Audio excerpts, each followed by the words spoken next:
अरे यार रथ यात्रा ना एमती वर्षा किए करे प्रभु जगन्नाथ बोधे चाहूना आम घर बाहर जाऊ।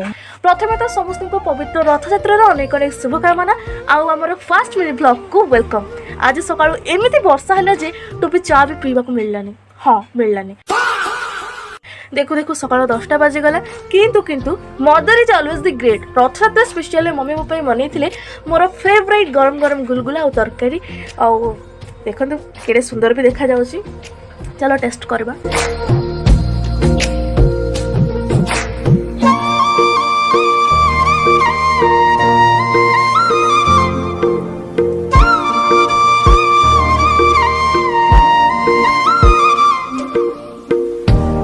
वाओ बढ़िया है, बहुत टेस्ट है। माँ को हाथ रंधारे जो भल पाइबा थाए ना ता सह 5 स्टार होटेल भी फिका पड़ जाव, माने 5 स्टार होटेल भी फेल।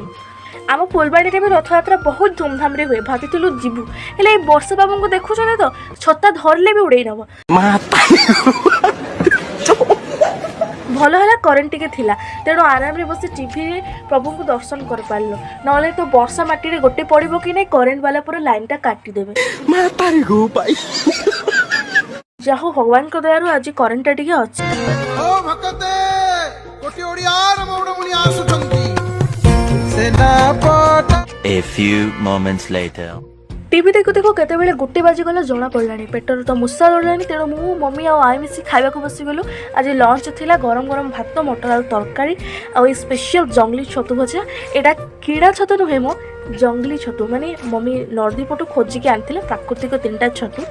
वीडियो करिया को भूली गली किंतु खाइबार मजा तो मु पूरा नहीं गली। तबे आज हे प्रथम मिनी ब्लॉग टी आपनको केमति लागिला कमेंट जणातो। भल लागिथले लाइक शेयर और चैनल को सब्सक्राइब करी हमको सपोर्ट करंतु। आपनको पई आमे आम पई आपण रहूची। जय जगन्नाथ।